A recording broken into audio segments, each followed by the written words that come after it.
Welcome, friends, and let me tell you the compelling story of a young woman's journey to uncover the truth and maybe even find a little love in the heart of Manhattan.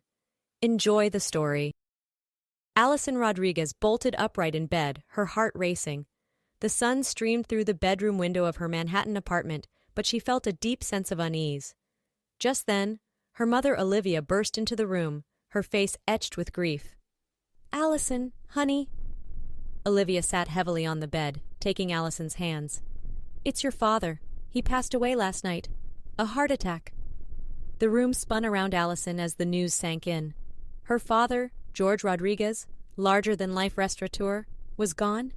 It couldn't be. Tears spilled down her cheeks as Olivia enveloped her in a tight hug. "He'd been dealing with some issues lately, health problems he didn't want to burden you with," Olivia explained gently, stroking Allison's hair. "You know how proud he was." Allison nodded numbly, her mind reeling. She had just seen her father last month when she graduated from the prestigious Culinary Institute of America. He had been so full of life then, beaming with pride as she accepted her diploma. How could he be gone? Over the next few days, as Allison helped her mother sort through George's things, she made a shocking discovery. Her father had secretly opened a restaurant in her name, Allison's Bistro, but it was struggling badly. Stacks of unpaid bills and angry letters from vendors painted a grim picture. "I don't understand," Allison said, shaking her head in disbelief as she pored over the papers. "Why wouldn't Dad tell me about this? I could have helped." Olivia sighed. "You know your father. He wanted you to follow your own path, not feel obligated to clean up his messes." But Allison, with her newly minted culinary degree and burning desire to make her father proud, knew she had to do something. She hatched a plan to go undercover at Allison's Bistro as a new hire to get to the bottom of the restaurant's troubles. Olivia reluctantly agreed, on the condition that Allison check in with her regularly. "I just lost your father. I can't lose you too," Olivia said fiercely. Allison hugged her mom tightly. "You won't lose me. I promise." On her first day undercover at Allison's Bistro, Allison walked into a war zone. She arrived just in time to witness a screaming match between the head chef, Ian Thompson, and Stephen Foster, a line cook. "I told you not to refuse that seafood delivery," Ian shouted, his face mottled with rage. "I don't care if it smelled a little off. We can still use it." "I'm not serving rotten fish to our customers," Stephen shot back. Though younger than Ian, he didn't back down. "It's unsafe and unethical." Allison watched wide-eyed from the kitchen doorway. She'd expected issues, but not a blatant disregard for food safety. Squaring her shoulders, she stepped into the fray. "Hi there, I'm Allie, the new dishwasher," she said brightly. Ian whirled on her. "You're hired. Get to work," he growled. As Allison tied on an apron and plunged her hands into the soapy water, Stephen sidled up to her. "Bold move, starting today of all days," he said with a wry smile. "I'm Stephen, by the way." "Nice to meet you," Allison replied, returning his smile. She liked Stephen instantly. He seemed to be one of the few people here with a moral compass. Over the next week, as Allison scrubbed pots and watched the kitchen staff intently, the restaurant's issues came into alarming focus. Not only were they using subpar, even spoiled ingredients, but something far more nefarious was happening. Mysterious boxes arrived in the dead of night, only to vanish by morning. Rumors swirled among the staff about illegal activity, and anyone who dared to question Ian about the boxes or his unscrupulous sourcing was fired on the spot. Everyone except Stephen. "He knows something about Ian," confided Nina, a waitress, as she and Allison huddled in the walk-in refrigerator one afternoon. "Some secret that keeps Ian from firing him." Allison's journalist instincts tingled. Later, as she and Stephen worked side by side prepping vegetables, she tried to coax the truth from him. "So what's your secret?" she asked casually, keeping her eyes on the carrots she was chopping. "Why does Ian let you get away with standing up to him?" Stephen glanced around furtively before leaning in close. "Let's just say, if you take a peek inside those boxes, you might find something very interesting." Allison's heart raced.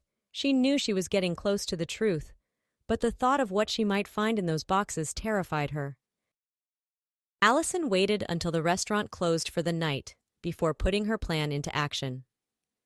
She crept down to the basement storage room, using the keys she'd swiped from Ian's office. With trembling hands, she pried open a large wooden crate tucked in the back corner. Her breath caught in her throat. The box was filled with bottles of expensive-looking liquor: Johnny Walker Blue Label, Macallan 25, Dom Perignon Champagne. But something wasn't right. Upon closer inspection, Allison realized the labels were fake, cheap knockoffs of the real thing. Well, what do we have here? Allison whirled around to see Ian looming in the doorway, a cruel sneer on his face. Looks like we've got a little thief, he said, advancing on her. Caught red-handed stealing from the boss. I'm not stealing anything, Allison said, standing her ground. But you're sure stealing from our customers by serving them counterfeit booze. Ian let out a humorless laugh. Sweetheart, you have no idea who you're messing with, and now you're going to pay for it. He grabbed Allison roughly by the arm and dragged her upstairs, ignoring her protests. The next thing Allison knew, the police were bursting through the front doors, slapping handcuffs on her wrists as Ian played the innocent victim. She's been stealing money from the register for weeks, Ian told the cops, laying it on thick. Probably to feed a drug habit, I'd imagine. That's a lie, Allison cried. But it was too late. She was shoved into the back of a squad car and whisked down to the station. Allison paced the holding cell, her mind whirling. How could this have happened? She'd only wanted to get to the truth, to save her father's restaurant. But instead, she'd landed herself in jail. She prayed her mother would forgive her reckless choices. Just then, the cell door clanged open. Olivia rushed in, her eyes blazing with a mixture of worry and fury. She caught Allison in a fierce embrace. "Oh, my baby, what have you gotten yourself into?" Olivia murmured. "Mom, I'm so sorry," Allison said, choking back sobs. "I was just trying to help. But Ian, he's up to something illegal. The restaurant is a front." Olivia's eyes hardened. "Don't you worry. I'll handle Ian." She marched over to the booking desk, where a bored-looking sergeant glanced up. "I want my daughter released. Now," Olivia demanded, "or I'll have the district attorney crawling so far up your precinct's ass, you'll be tasting subpoenas for a month." The sergeant paled. He knew Olivia Rodriguez wasn't a woman to be trifled with. "Yes, ma'am," he said. "Give me just a moment to process her paperwork." An hour later, Allison stepped out of the police station, breathing in the crisp night air. But her ordeal was far from over. She and her mother rode in grim silence back to Allison's bistro. It was time to confront Ian and end his reign of terror once and for all. Ian was in the manager's office when Allison and Olivia barged in, his face contorting in shock and outrage. "What the hell are you doing here?" he snarled at Allison. "I thought I had you arrested." "Well, you thought wrong," Allison said coldly. "Seems like the cops were more interested in your little counterfeiting scheme once I clued them in." Ian lunged for Allison, but Olivia stepped swiftly between them like a mama bear protecting her cub. "Don't you dare lay a hand on my daughter," Olivia hissed. "The only place you'll be putting your hands is behind your back when the police slap on the cuffs." Just then, Stephen burst into the office with two uniformed officers in tow. They were dragging a handcuffed man Allison had never seen before. "This is Sergey, Ian's accomplice," Stephen explained. "I caught him in the alley out back trying to load the rest of the counterfeit booze into his van." He turned to Allison, his eyes shining with pride and admiration. "I never would have figured it out without you. You were so brave to come here and expose the truth." Allison's heart swelled at his words. "I couldn't have done it without you," she said softly. "You were the one fighting for what's right all along." As the officers led a sputtering Ian and Sergey out to the waiting police cars, Allison turned to face the rest of the stunned restaurant staff gathering in the dining room. "I know this is a shock to all of you," she began, "but my name is Allison Rodriguez. George Rodriguez was my father, and this restaurant is his legacy. I won't let it be tarnished by greed and crime." She squared her shoulders, feeling a rush of purpose and determination. "From this day forward, I will be taking over as owner and manager. And I promise you, together we will turn Allison's Bistro into the thriving, respected establishment it was always meant to be, one that honors my father's memory." The staff broke into applause, their faces alight with hope. Allison glanced over at her mother, who was watching with tears of pride in her eyes. As the police cars pulled away into the night and the staff dispersed to begin cleaning up the restaurant for a fresh start, Allison wandered outside to the patio. She felt overwhelmed but excited for what the future would bring.